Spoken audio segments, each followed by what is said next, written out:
BMS academy में आपका स्वागत है। पिछले काफ़ी सारे सेक्शंस में हमने जीएसटी की काफ़ी सारी जानकारी ली जो उसके बेसिक्स इम्प्लीमेंटेशन के बारे में संबंधित थी। इस सेशन में हम जानकारी लेंगे जीएसटी का इनपुट टैक्स क्रेडिट किस प्रकार से प्राप्त किया जा सकता है। यहाँ पे ये हमारा 8th पॉइंट है और इस सेशन में हम इनपुट टैक्स क्रेडिट के बारे में जानकारी प्राप्त करेंगे। आगे बढ़ने से पहले मैं आपको बता दूं कि हमारे इस चैनल पे जीएसटी से संबंधित सभी तरह के एग्जाम्पल्स आपको मिलने वाले हैं, तो यदि आपने हमारा चैनल सब्सक्राइब नहीं किया है तो अभी कर लीजिए ताकि आपको सभी एग्जाम्पल्स मिल सकें। तो आइए शुरू करते हैं। जीएसटी इनपुट टैक्स क्रेडिट क्या है और इसे किस प्रकार से प्राप्त किया जाएगा जीएसटी इम्प्लीमेंटेशन में। हमने ये सारी जानकारी पिछले सेशन में भी ली कि किस प्रकार हमारे पास जीएसटी 3 सेगमेंट के अंतर्गत उपलब्ध होगा। सीजीएसटी, सेंट्रल जीएसटी जिसमें सेंट्रल गवर्नमेंट से संबंधित टैक्सेस को कलेक्ट करके सीजीएसटी को बना दिया गया है।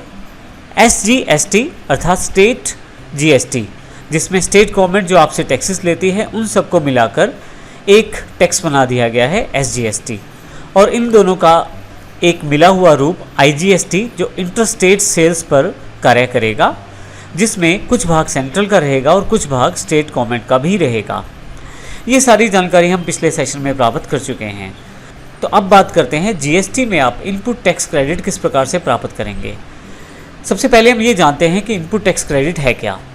जब आप परचेज़ करते हैं किसी चीज़ की तो आप ऑलरेडी जीएसटी को पे करेंगे उस परचेज़ के अंतर्गत, और उसी चीज़ को अगर आप आगे सेल करेंगे तो आप जीएसटी को प्राप्त भी करेंगे।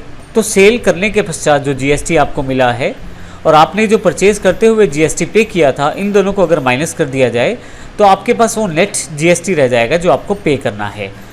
तो इस तरह से परचेज़ पे दिया गया आपका जीएसटी एक तरह से इनपुट टैक्स क्रेडिट रहेगा। सेल करते हुए जो जीएसटी आप कलेक्ट करेंगे और परचेज़ करते हुए जो जीएसटी आपने पे किया, दोनों का अंतर के पश्चात जो अमाउंट बचेगा वो आपके लिए पेबल रहेगा।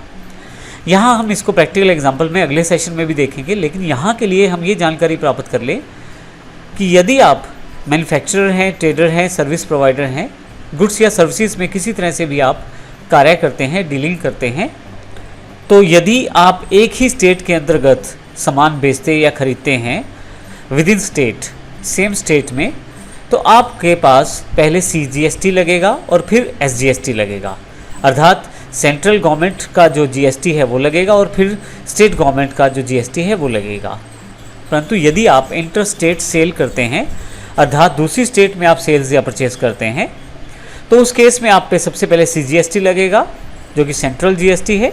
यहाँ पे स्टेट जीएसटी नहीं लगेगा, यहाँ पे आईजीएसटी लगेगा अर्थात इंटीग्रेटेड जीएसटी। यदि आप इनपुट टैक्स क्रेडिट प्राप्त करना चाहते हैं, अर्थात जो आपने परचेज पे ऑलरेडी टैक्स दे दिया है जीएसटी के रूप में, उसकी अगर आप भरपाई करना चाहते हैं तो उसके लिए आप इस रूल को फॉलो करेंगे जो रूल नीचे की तरफ दिया गया है। रूल को समझने से पहले मैं आपको बता दूं कि जो परचेज पे आप टैक्स पे करते हैं जीएसटी के रूप में, वो सीजीएसटी और एसजीएसटी के रूप में या आईजीएसटी के रूप में हो सकता है। इसी परचेज पे दिए गए टैक्स की रिकवरी को हम इनपुट टैक्स क्रेडिट कह सकते हैं। हम परचेज पे जो टैक्स पे करते हैं उसको सेल्स से कलेक्ट किए गए टैक्स में से माइनस कर देते हैं, और इसके लिए हम कुछ इस रूल को फॉलो करते हैं। यदि आपने सीजीएसटी पे किया है अपनी परचेज पे तो आप उसको सबसे पहले सीजीएसटी से ही रिकवर करेंगे, और अगर कुछ अमाउंट आपका फिर भी बचता है तो उसे आईजीएसटी से एडजस्ट करेंगे। यदि आपने एसजीएसटी पे किया है परचेज पे तो आप एसजीएसटी से ही उसे एडजस्ट करेंगे, अगर कुछ अमाउंट बच जाता है तो आईजीएसटी से उसे एडजस्ट करेंगे। इसी तरह से यदि आपने आईजीएसटी पे किया है तो आप उसको आईजीएसटी से एडजस्ट करेंगे सबसे पहले। यदि उसमें से कुछ बचता है तो सीजीएसटी से, और फिर भी यदि कुछ एक्स्ट्रा अमाउंट रहता है तो उसे आप एसजीएसटी से भी एडजस्ट कर सकते हैं। यहाँ पूरे चार्ट में ध्यान दीजिएगा कि हम किसी भी तरह से सीजीएसटी को एसजीएसटी या एसजीएसटी को सीजीएसटी से एडजस्ट नहीं कर सकते। अर्थात सेंट्रल गवर्नमेंट का जो टैक्स है उसे स्टेट गवर्नमेंट के टैक्स के साथ एडजस्ट नहीं कर सकते, और ना ही स्टेट गवर्नमेंट के टैक्स को सेंट्रल गवर्नमेंट के टैक्स के साथ एडजस्ट कर सकते हैं। तो इस प्रकार हम इनपुट टैक्स क्रेडिट प्राप्त कर सकते हैं।